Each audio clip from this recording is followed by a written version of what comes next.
Hello నమస్తే. నేను journalist Srinivas. ఈరోజు న్యూస్ అనాలిసిస్‌లో ముందుగా 'ఆంధ్రజ్యోతి' పేపర్‌లో వచ్చిన వార్తలు చూద్దాం. రైతు భరోసా 12,000 రైతు భరోసా 12,000 కాదు 12,000.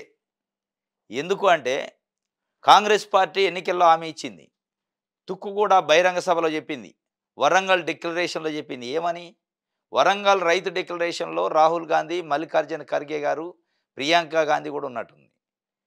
రైతు భరోసా కేసీఆర్ 10,000 ఇస్తాడు ఎకరానికి. మేమొస్తే 15,000 ఇస్తాం. ఒక ఆత్మ గౌరవంతోని కూడుకున్న 15,000 ఇస్తాం. ముష్టి ఇయ్యము అని చెప్పారు. రైతులకి కేసీఆర్ ముష్టి 10,000 ఇస్తాడు. మేమొస్తే 15,000 ఇస్తాం అన్నారు.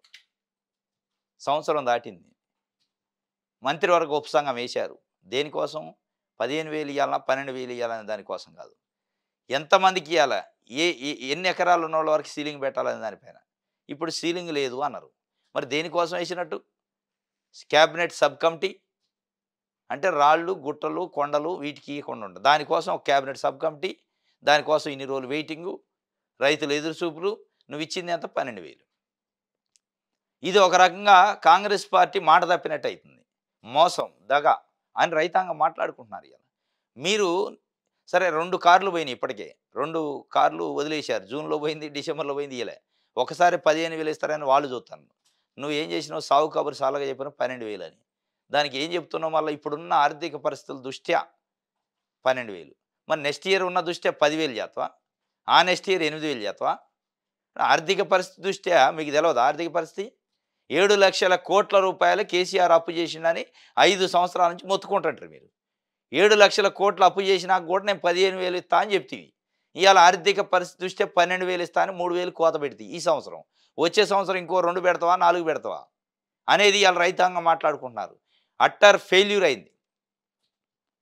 రైతు భరోసా ఇవ్వటంలో కాంగ్రెస్ పార్టీ ఫెయిల్యూర్ అయింది అనేది రైతాంగం, మెజారిటీ రైతాంగం మాట్లాడుకుంటున్నారు. ఎందుకు ఫెయిల్ అయిందంటే ఒక క్యాబినెట్ సబ్ కమిటీ, దానికి ఒక చర్చలు, మీటింగులు పెట్టి ఏం సాధించారు? మళ్ళా కేసీఆర్ ఇచ్చిందే కథ ఎత్తండి. ఏమన్నా ఇచ్చింది ఉందా? కేవలం కొండలు గుట్టలు ఏందో చెప్తుంటే ఆ కొండల గుట్టలు ఎవడు గుర్తించాలి? ఎప్పుడైతే అది అయ్యేదే? దానికోసం ఒక కమిటీ అట. మంత్రివర్గ ఉపసంఘం అట కొన్ని సూచనలు చేసిందట. నిన్న క్యాబినెట్‌లో జరిగిన చర్చ గురించి చెప్తాను నేను. మంత్రివర్గ ఉపసంఘం కొన్ని సూచనలు చేసిందట. ఇగో ఈళ్ళకి ఇయ్యాలి, 7.5 ఎకరాల వరకి సీలింగ్ పెట్టాలి బాగుంటది ఇదంటే, మళ్ళా అంతా చర్చించుకొని వామ్మో! ఇది అయ్యే కథ కాదు. మన మీద వ్యతిరేకత వద్ది. కేసీఆర్ ఏడుండా అని జనాలు ఎతుక్కునే పరిస్థితి వద్ది. కేసీఆర్ బెటర్ అనే పరిస్థితి ఇప్పటికే రైతులలో ఒక చర్చ వచ్చింది. ఇక ఇది వద్దు ఇక. కేసీఆర్ ఎంతమందికి ఇచ్చిండో అంతమందికి ఇచ్చేద్దాం. ఒక కొండలు, గుట్టలు, రోడ్లకు తప్ప మిగతా అందరికి ఇద్దాం. ఎంతమంది ఉన్నారు ఫామ్ హౌస్ ఉన్నాయి, ఇయ్యున్నాయి. మరి మీరు చెప్పింది ఏది కథ? పెద్ద పెద్దోళ్ళకి ఇత్తండు, మల్లారెడ్డికి ఇత్తండు, పువ్వాడ అజయ్ కుమార్‌కి ఇత్తండు, ఇంకొక ఆయనకి ఇత్తండు, పల్లా రాజేశ్వరరెడ్డికి ఇత్తండు, ఫామ్ హౌస్‌లకి ఇత్తండంటే మళ్ళీ వాళ్ళకి కూడా ఇత్తండ్రు ఇప్పుడు. ఇక దీనికోసం ఇంత కొండంత రాగం తీసి ఏదో పాట పాడినట్టు ఉంటది కథ. ఇంక ఆ పాటే పాడారు. కొండంత రాగం తీసి ఏదో పాట పాడారు. ఆ పాట ఏందంటే 12,000కి ఇస్తున్నామని 2 కార్లు పోయాకే చెప్పారు. ఇది మళ్ళా దరఖాస్తు అని మొన్నటిదాకా అన్నారు. ఇప్పుడేమో దరఖాస్తు లేకుండానే రైతు భరోసాట. సాగు చేసిన పంటలపై సర్వే కూడా ఉండదు. మొత్తానికి జ్ఞానోదయం అయింది. మొన్నటిదాకా దరఖాస్తు అన్నారు, సాగు చేసిన డిక్లరేషన్ అన్నారు, ఇది అన్నారు. ఓరి నాయన మన కర్రు కాల్చి వతపెడతారు జనాలు. కేసీఆర్‌కి తెలివి లేక ఇయ్యలే. కేసీఆర్ ఏం చేసిండు? ఉన్న దగ్గర డేటా ఆయన దగ్గర ఏది ఉందో అందరికి ఇచ్చి పడేసిండు అకౌంట్లు తీసుకొని. మనం మళ్ళా కొత్తపేట పెడితే మన్ని పెంట చేస్తారు రేపు జనాలనేది జ్ఞానోదయం అయ్యి వెంటనే లేదు లేదు అట్టొద్దు. ఈ దరఖాస్తు వద్దు, మన్నొద్దు, మశానం వద్దు అనేది. దీనికి 2 కారణాలున్నాయి. దరఖాస్తు అనేదాన్ని వెనక్కి తీసుకోవడానికి 2 ఉన్నాయి. ఏంటి అంటే 15,000 ఇస్తా అని పెద్ద ఎత్తున ప్రచారం చేసి అయి రాసిచ్చారు. గ్యారంటీ బాండ్లు రాసిచ్చారు కొన్నిసార్లు ఎలక్షన్‌లలో. రూ. 100 stamp paper. Non judicial stamp paper మీద సంతకం పెట్టారు. గ్యారంటీకి 15,000 ఇస్తామని. 6 గ్యారంటీలలో ఇది కూడా ఉంది. అది పట్టుకొని వస్తారు జనాలు. నువ్వు 15,000 అని 12,000 ఇచ్చుకుంటే మళ్ళీ దీనికి ఒక దరఖాస్తు నీకు మళ్ళీ ఇది జాలకనా అని గొడవ చేస్తారని భయపడ్డట్టుంది మొత్తానికి. ఎందుకంటే మాపు పోగైతారు. 5, 6, 7 తేదీలు 3 రోజులలో మొత్తం రైతులే ఉంటారు ఆడ. గ్రామ పంచాయతీల కాడ. వస్తారు ఆ బాండ్లు పట్టుకొని. బాండ్‌లో లేకపోతే మేనిఫెస్టోనో ఇంకోటో పేపర్‌లో వచ్చిన వార్తలు పట్టుకొని వచ్చి మీకు ఇంకా చాలలేదని 2 సార్లు ఎగ్గొట్టింది కాక మళ్ళీ 12,000 ఇచ్చేదానికి నీ దరఖాస్తులు పెంట. కేసీఆర్ మంచిగా మేము ఇంట్లో కూర్చుంటే ఫోన్‌కి టింగ్ టింగ్ అని సౌండ్ వచ్చేది. ఇదంతా పెంట చేసి కథ చేసి మమ్మల్ని ఆగమాగం చేస్తున్నారని తిడతారని ఇది ఆ దరఖాస్తు ఎత్తేసిండు. ఇక సర్వే కూడా లేదట. ఏది ఉండదు. ఈ కేసీఆర్ ఏది ఇచ్చిండో అది ఇస్తాడు. ఇక ఆ రాళ్ళు రప్పలకు కూడా కొంతమందికి వస్తాయి నాకు తెలిసి. వీళ్ళు అది చేయలేరు, అది అయ్యేది కాదు, మొన్న కాదు. అది. దానికోసం ఇదంతా కొండంత రాగాన్ని తీశారు. ఆడ పాట లేదు, మన లేదు. సాగు యోగ్యమైన భూములన్నిటికీ వర్తింపు, భూమి లేని రైతు కుటుంబాలకు ఏటా 12,000. ఇందరమ్మ ఆత్మీయ భరోసాగా పథకం, రేషన్ కార్డు లేని వారికి నూతన కార్డులు. ఈ 3 పథకాలు ఈ నెల 26 నుంచి అమల్లోకి. సంక్రాంతి తర్వాత అన్నారు. 14వ తారీఖు అన్నారు. 26కి పోయింది. 26కి కూడా మళ్ళీ ఉంటుందా?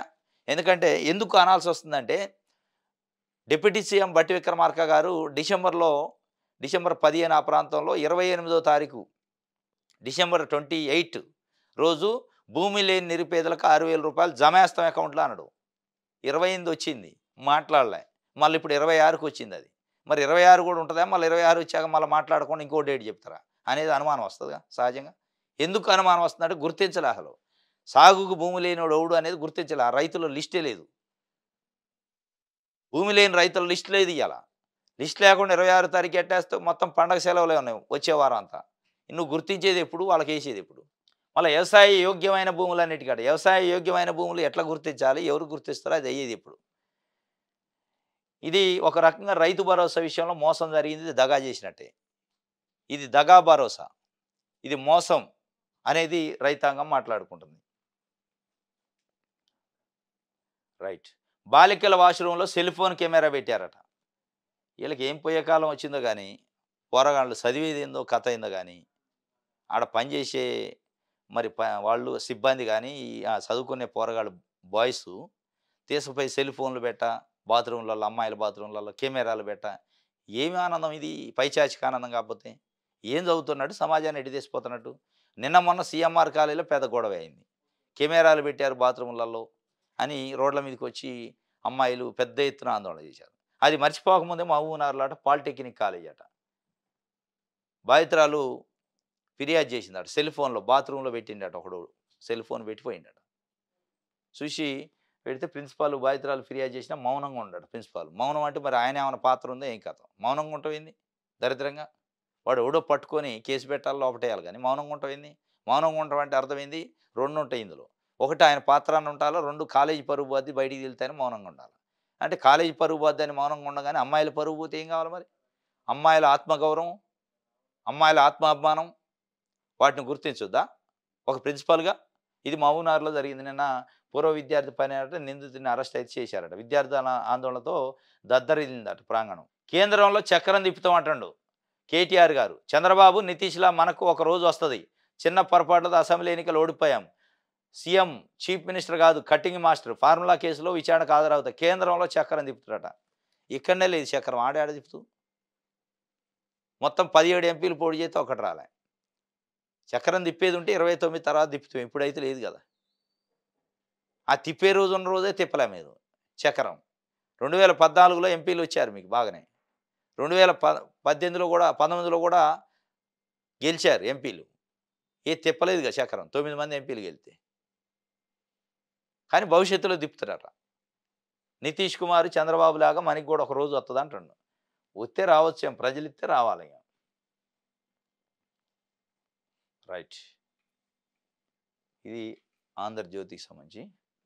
సాక్షి చూద్దాం. సాగు యోగ్యతతోనే భరోసా. ఆ యోగ్యత ఎవరు చూడాలా, సాగు ఏంది అదే కదా, అది మనం దేవుడే ఎరగాల. స్థానిక ఎన్నికలకు భరోసా దిశగా గ్రామ పంచాయతీ ఎన్నికలకు రైతు భరోసానే ప్రధాన ఎజెండాగా కేబినెట్ భేటీ. రుణమాఫీ నేరుగా రైతు చేతికి వెళ్ళలేదని భరోసా అందిస్తేనే స్థానికంగా లాభమన్న పలువురు మంత్రులు. ఆర్థిక వెసులుబాటు మేరకు 12,000కు పెంచుదామన్న సీఎం, డిప్యూటీ సీఎం. ఇంధనం ఇళ్ల జోలికి ఇప్పుడు వెళ్ళకపోవడమే మంచిదని కొందరు మంత్రుల అభిప్రాయం.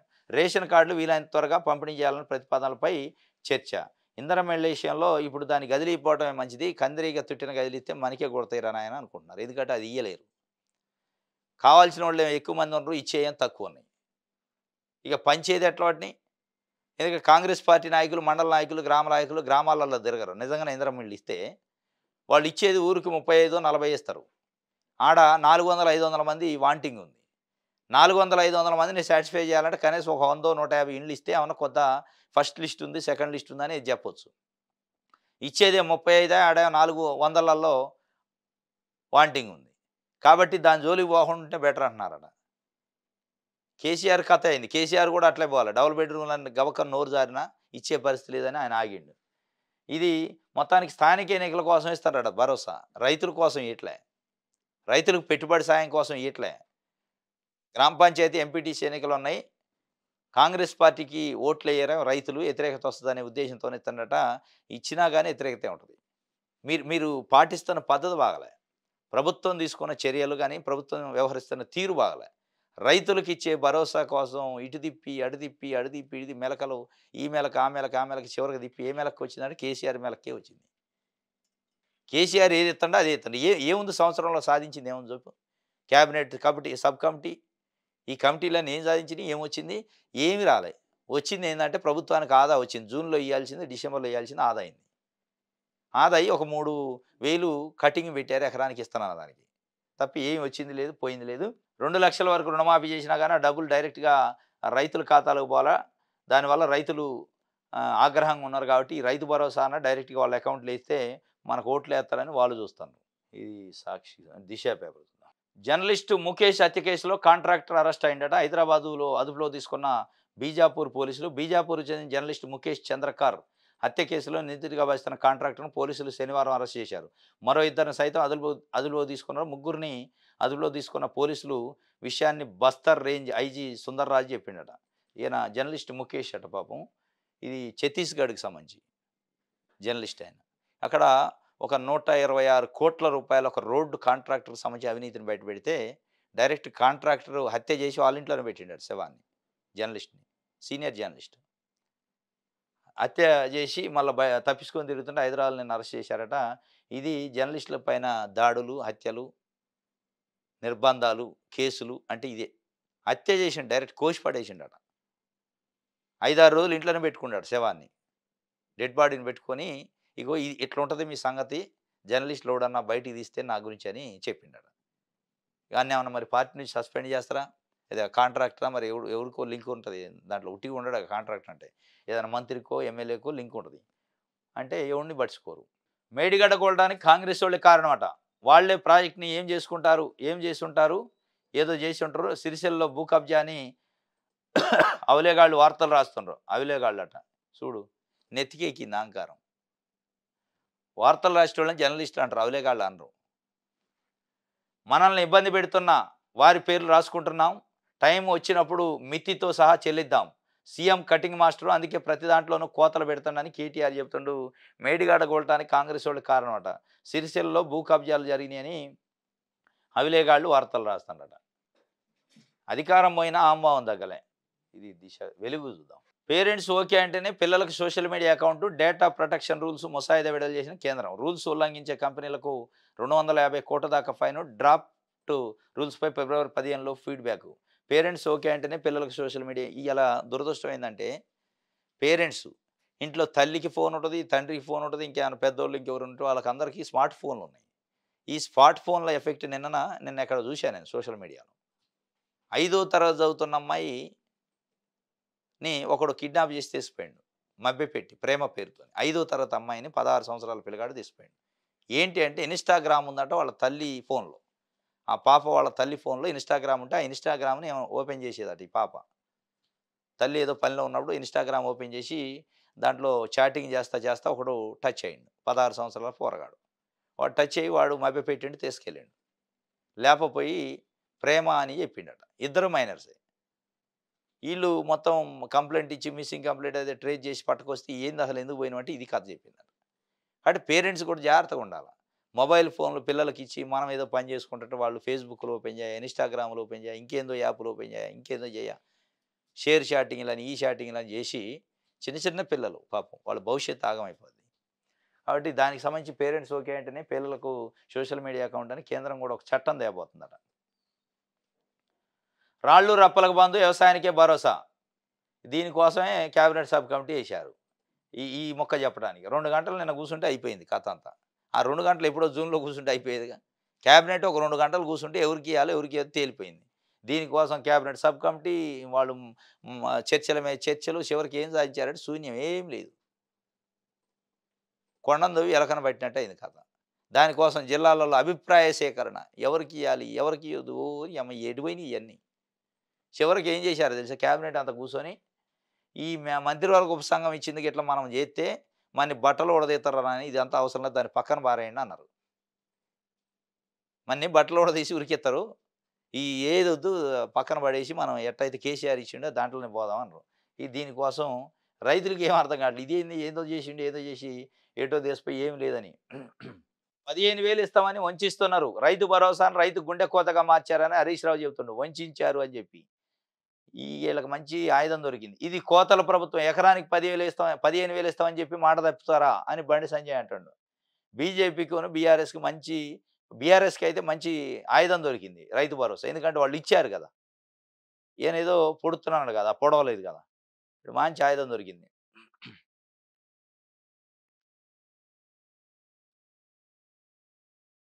పుష్ప గెటప్ మారిందట. గడ్డం కత్తిరించిండట జుట్టుతో కోర్టుకు అల్లు అర్జున్. ఆహా! ఆ హీరో అల్లు అర్జున్ గెటప్ మారింది. పుష్ప 2 షూటింగ్ కోసం పెంచిన గడ్డం, జుట్టు కత్తిరించిండట. మాస్ లుక్ నుంచి క్లాస్ లుక్‌లోకి వచ్చిండు. బెయిల్ వచ్చిందిగా. బెయిల్ వచ్చిందాక గడ్డం తీయలే.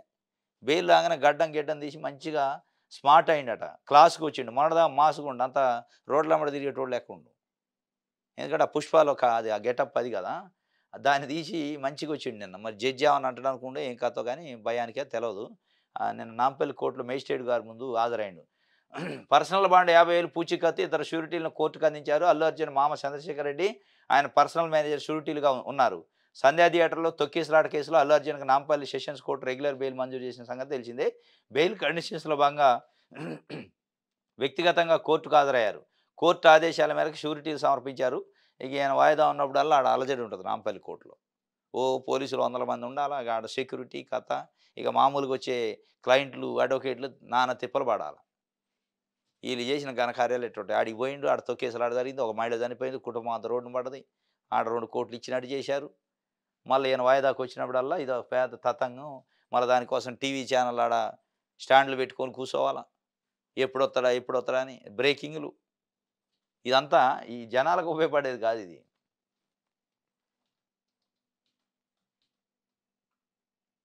ఓయమ్మ! ఈ పిల్లగాడు తల్లి మృతిని తట్టుకోలేక కొడుకు ఆత్మహత్య చేసుకుంటాడు. అభినయ్ అట పాపం. సికింద్రాబాద్ లాలాపేట వినోబా నగర్‌లో ఘటన. ఇద్దరు 2 రోజుల కిందటే మృతి. దుర్వాసన రావడంతో గుర్తించిన ఇంటి ఓనరు. తల్లి క్యాన్సర్ పేషెంటు, కొడుకు డిగ్రీ స్టూడెంటు. ఇద్దరూ ఓ అద్దె ఇంట్లో ఉంటున్నారు. ఒకవైపు చదువుకుంటూనే మరోవైపు తల్లి మందుల కోసం పార్ట్ టైమ్ ఉద్యోగాలు చేస్తూ ఆమెను కంటికి రెప్పలా చూసుకుంటున్నాడు ఆ యువకుడు. కానీ పరిస్థితి విషమించడంతో ఆమె చనిపోయింది. తల్లి మరణాన్ని తట్టుకోలేకపోయిన యువకుడు ఇంట్లోనే ఉరేసుకుంటూ సికింద్రాబాద్ లాలాపేటలోని వినోబా నగర్‌లో విషాదం ఘటన చోటు చేసుకుంది. 20 సంవత్సరాలట పిల్లగాడికి పాపం. తల్లిని పోషించడానికి పార్ట్ టైమ్ జాబ్ కూడా చేస్తుండట. మానసికంగా మరి ఆందోళనలో ఉన్నట్టుంది పాపం. ఎవడు ఫ్రెండ్స్ గిన్స్ లేరా, బంధువులు లేరా గానీ ఇది కాదు కరెక్ట్ కాదు ఇది. తల్లి చనిపోతే మనం తల్లి అంటేనే చనిపోవాలని అది కాస్త ఆందోళన పడి ఉంటాడు, టెన్షన్ పడి ఉంటాడు. మరి సంజాయించినోళ్ళు లేరు గానీ చనిపోయాడు పాపం. తల్లి మృతిని తట్టుకోలేకపోయిండట. ఆమె క్యాన్సర్ పేషెంట్ అట. క్యాన్సర్ పేషెంట్‌కి ట్రీట్‌మెంటు మందులు, గిందులు కూడా తెచ్చిండట పాపం. అంత శ్రమ పడితే చనిపోయా. చనిపోయింది. నువ్వు బతికుండి ఏదైనా సాధిస్తే పోయేది. ఆంధ్రప్రభుత్వం. బనకచెర్లకు అనుమతులు లేవు. పోలవరంతో భద్రాచలానికి ముప్పు ఉంది. అధ్యయనానికి సీఎం రేవంత్ రెడ్డి ఆదేశం. ఐఐటీ హైదరాబాద్ సాంకేతిక బృందానికి బాధ్యతలు. నెల రోజుల్లోగా నివేదిక ఇవ్వాలి. గడువు పెట్టారు. బనకచెర్ల ప్రాజెక్టుపై తెలంగాణ అభ్యంతరాలను ఏపీకి స్పష్టం చేయండి. కేంద్ర జలశక్తి మంత్రిత్వ శాఖ కేఆర్ఎంబీకి లేఖ రాయండి. రాష్ట్రానికి నష్టం జరిగితే ఉపేక్షించేది లేదని ముఖ్యమంత్రి రేవంత్ రెడ్డి గారు చెప్పిండట. బనకచెర్ల అంటాడు ముఖ్యమంత్రి. ఏపీ ముఖ్యమంత్రి చంద్రబాబు నాయుడు గారు. వారం 10 రోజుల నుంచి రోజు వస్తున్నాయి వార్తలు. బనకచెర్లతో నేను నదులను అనుసంధానం చేస్తా అంటుండు. గోదావరి పెన్నా వీటిని చేస్తా అంటాడు. దాంతోపాటు పోలవరం నుంచి బనకచెర్ల నుంచి కృష్ణాకు నీళ్లు పోతారట. దీన్ని డిపిఆర్ తయారు చేయండి అన్నాడు చంద్రబాబు నాయుడు గారు. పవర్ పాయింట్ ప్రజెంటేషన్ ఇచ్చిండు. మన తెలంగాణ అధికారులు వెంటనే అలర్ట్ అయ్యి ముఖ్యమంత్రి గారికి చెప్పారు. మరి ముఖ్యమంత్రి గారికి ఆ వార్తలు కనపడలేదే, రేవంత్ రెడ్డి గారు చూడలేదా, టీవీలలో పేపర్లలో తెలియదు కానీ అధికారులు చెప్పిందాక ఆయన మాట్లాడలే. వాస్తవంగా ముఖ్యమంత్రి మాట్లాడాలి. బనకచెర్ల ఎందుకు చూడండి అని అధికారికి ఆదేశాలు ఇవ్వాలి. చంద్రబాబు నాయుడు గారు ఏదో అడావుడి చేస్తాడు కథ డిపిఆర్ అంటండి ఇది అంటాడు. మనకేమైనా ప్రమాదం ఉందా దాన్ని పరిశీలించండి అని ఆయన చెప్పాలి. కానీ ఆయన చెప్పలే. వాళ్ళే చెప్పారు, సార్ మనకు ప్రమాదం ఉంది మీరు గమనించట్లేదు అట్టుందని నిన్న ముఖ్యమంత్రి రేవంత్ రెడ్డి గారికి చెప్పిండట.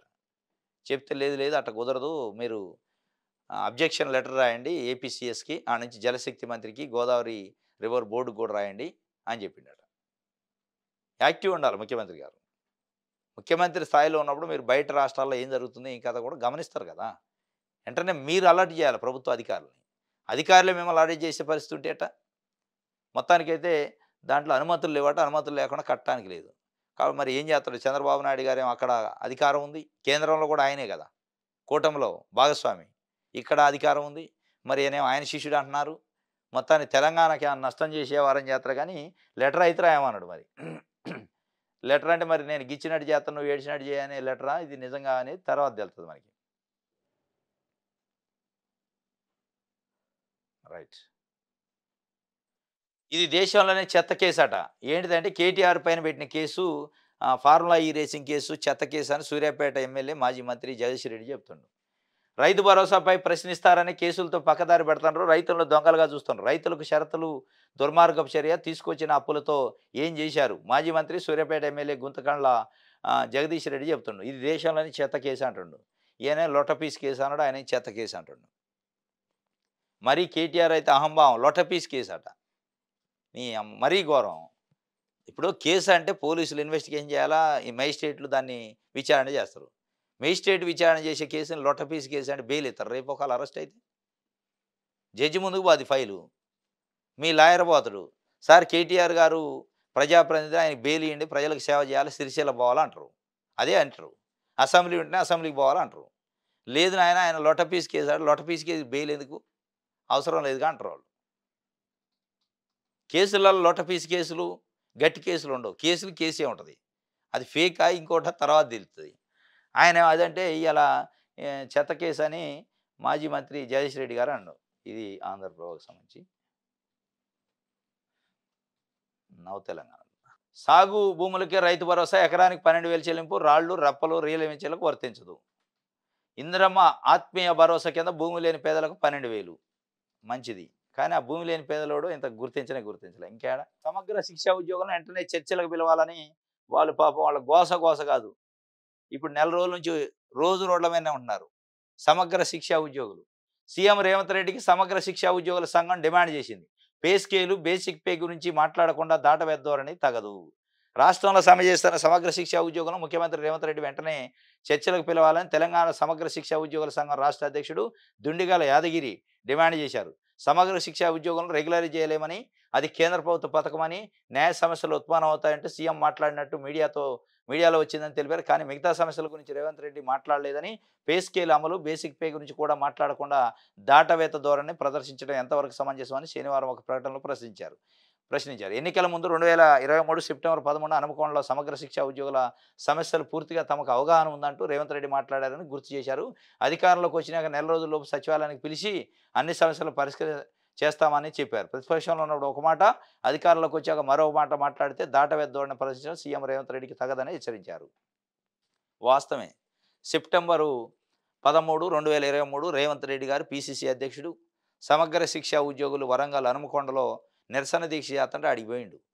ఏం చెప్పిండు? మైకులో చెప్పిండు. అదంతా రికార్డు కూడా అయింది. ఆడియోలు ఉన్నాయి, వీడియోలు ఉన్నాయి. మీ గురించి మొత్తం తెలుసు నాకు. సమగ్ర శిక్ష అభియాన్ గురించి మేమే అది పెట్టింది కాంగ్రెస్ గవర్నమెంటే, యూపీఏ గవర్నమెంటు. నాకు తెలవంది లేదు అందులో. మొత్తం అడుగడుగుని తెలుసు. ఇది అసలు ఒక సమస్యనా? కేసీఆర్కి సోయి లేదు, మను లేదు. నేను వస్తే ఒకళ్ళ అధికారంలోకి మేము వస్తే నెల రోజుల తర్వాత మిమ్మల్ని నేనే పిలుస్తా. మా ఇంటికి పిలిచి లేకపోతే ఆఫీస్కి పిలిచి ఛాయ్ పోసి ఆ ఛాయ్ తాగేలోపు అయిపోద్ది మీకు పరిష్కారం అనడం. ఇప్పుడు ఏమంటుండు? అది కేంద్రం దృష్టిలో ఉంది, న్యాయపరమైన చిక్కులు వస్తాయి అంటుండు. వాళ్ళు ఏమంటున్నారు? అధికారంలో రాకముందు ఒక మాట, వచ్చాక దాటవేత ధోరణి మంచిది కాదు. అధికారంలోకి వచ్చే లేనప్పుడు ఒక మాట, ఉన్నప్పుడు ఒక మాట. వాళ్ళు రాజకీయ నాయకులు అట్లే మాట్లాడుతున్నారు. మరి మనం నమ్మటం తప్పు. వాళ్ళ గోస కాదు. నెల రోజుల నుంచి రోడ్ల మీద తిరుగుతున్నారు. అడిగినోడు లేడు. ఏదో మొన్న పిలిచారట సీతక్క వీళ్ళు మంత్రులు పిలిచి మాట్లాడారట. ఏమని? ఇప్పుడు వాళ్ళు ప్రధానంగా సమస్య ఏంది? ప్రధానంగా వాళ్ళు చేస్తున్న ఉద్యమం ఏంది? మమ్మల్ని రెగ్యులరైజ్ చేయాలి, లేదంటే మినిమం టైం స్కేల్ అనే చేయాలి. రెగ్యులర్ చేయకపోయినా ఈ రెండే ప్రధానం. మిగతా అన్ని చిన్నవి ఉన్నాయి అనుకోండి, మెటర్నిటీ అవి ఏదో ఉన్నాయి. వాటికంటే ప్రధానమైంది రెగ్యులర్ చేయకపోతే MTS minimum time scale, pay scale ఒక ఫిక్సేషన్. వీళ్ళు ఏం చేస్తున్నారు తెలుసా? చర్చలకు పిలిచి మంత్రులు ఆ రెండు తప్ప మిగతా చెప్పండి అంట. అసలు కావాల్సిందే రెండే. కావాల్సిన 2 తప్ప మిగతాయి చెబితే ఏంది చెప్పపోతుందని వాళ్ళు. ఇక ఆ 2 తప్ప ఆర్థిక అంశాలు తప్ప మిగతాయి ఆర్థిక అంశాలు లేనప్పుడు ఇక అది వాళ్ళ ఉద్యమానికి అర్థమేముంటది? ఇప్పుడు మేము 20 ఏళ్ల నుంచి చాకిరీ చేస్తున్నాం. ఎట్టి చాకిరీ మాకు కాస్త జీతాలు పెంచండి. అది కూడా ఫిక్స్‌డ్‌గా చేయండి అంటున్నారు. ఇక అది తప్ప మిగతాది చెప్పమంటే ఏందన్నట్టు? ఏంది దానర్థం? తిట్టపోరా కొడకా అన్నట్టు. ఒకవైపు గిచ్చుతుంటి, తొడపాశం పెడుతుంటే ఏడవద్దంటటి. వాళ్ళు చేసే ఉద్యమే ఎంటీఎస్ లేదంటే రెగ్యులరు. అది తప్ప మిగతాది మాట్లాడమంటే ఇంక అసలు ఏముంటది? ఇష్యూ ఏముందింక? అది చెప్తున్నారు. అది తప్ప మిగతాది మాట్లాడండి అంటారట. అది అది అయ్యేది కాదిక. అది అది దాంతో మాట్లాడితేనే అయ్యిద్ది పరిష్కారం మన తెలంగాణలో. ఈ గణతంత్రం రైతుకి అంకితం అట. ఏడ అంకితం? ఏమో కొత్తగా పెట్టారా మీరు? రైతుకి అంకితం అంటే ఏంది? రైతు భరోసా అది ఇచ్చిందే కేసీఆర్. నువ్వు ఇస్తున్నాననేది రైతులు భూమి లేని రైతులకు 12,000 ఇస్తున్నాను. అది కూడా ఇస్తావో లేదో గ్యారెంటీ లేదు. అసలు వాళ్ళు ఎవరో గుర్తించలే. ఒక రకంగా రైతులను వంచారని రైతులు అనుకుంటున్నారు. 15,000 ఇస్తానంటే మేము ఎదురు చూస్తున్నాం 2 సార్లు 2 కార్లు పోయినా పర్లేదు కానీ వస్తాయి కదా అని. ఏం చెప్పారో తెలుసా ఎన్నికల ముందు ఈళ్ళు? మేము నవంబర్ 30న ఎన్నికలు జరుగుతున్నాయి. మేము అధికారంలోకి వస్తాం. కేసీఆర్ ఇచ్చే 10,000 తీసుకోవద్దు మీరు. మేము వస్తే ఇంకొక 5 జమ చేసి ఇస్తాం. 15,000 ఇస్తాం. ఇయి తీసుకోమాకండి అన్నారు. దాంతో పాటు ఇంకోటి ఏం చెప్పారో చెప్పా? రైతులు రుణాలు తెచ్చుకోండి. 2,00,000 లోపు మేము వస్తే మాఫీ చేస్తాం కాబట్టి రుణాలు మొత్తం తెచ్చుకోండి. ఎవరైనా తెచ్చుకోనోళ్ళు తెచ్చుకోండి అన్నారు. అటు అక్కడ వాళ్ళని ఇబ్బంది పెడితిరి. ఇక్కడ ఈళ్ళని ఇబ్బంది పెడితిరి. ఎందుకు చెప్పాలి అట్లాంటి మాటలు?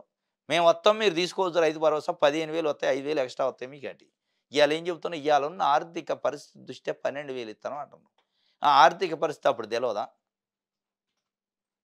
ఇది మోసం అంటారు రైతులు. దీనికి మళ్ళా డిక్లరేషన్‌లు రైతు డిక్లరేషన్. ఎవరు చేశారు డిక్లరేషన్? ఎడిపోయింది ఆ డిక్లరేషన్. మీరిచ్చిన షూరిటీ బాండ్‌లు ఎడిపోయినాయి. ఇంటింటికి పోయి షూరిటీ బాండ్‌లు ఇచ్చారు కొన్ని కాన్స్టిట్యున్సీలలో. బాండ్ పేపరు సంతకం పెట్టి మాది షూరిటీ అని. ఏం చెప్తున్నారు వాళ్ళకి అడిగితే రైతులకి? అంటే అడిగేటోడు లేడు మొన్న అని అనుకోవడం తప్ప అడుగుతారు వాళ్ళు. ఆత్మసాక్షి ఉంది వాళ్ళకి గూడా. అడిగే రోజు అడుగుతారు. చేతికి సిరాసొక్క పెట్టేసుకుంటారుగా అప్పుడు అడుగుతారు. ఆ సిరాసొక్క పెట్టాలిగా. పెట్టేటప్పుడు ఇది గుర్తొత్తది. నువ్వు ఇచ్చిన బాండు, నువ్వు చేసిన ఖాతాలు, నువ్వు చేసిన డిక్లరేషను, తుక్కుగూడ మీటింగు, దాని తర్వాత మీటింగులలో మాట్లాడింది ఇయన్నీ వస్తాయి అప్పుడు.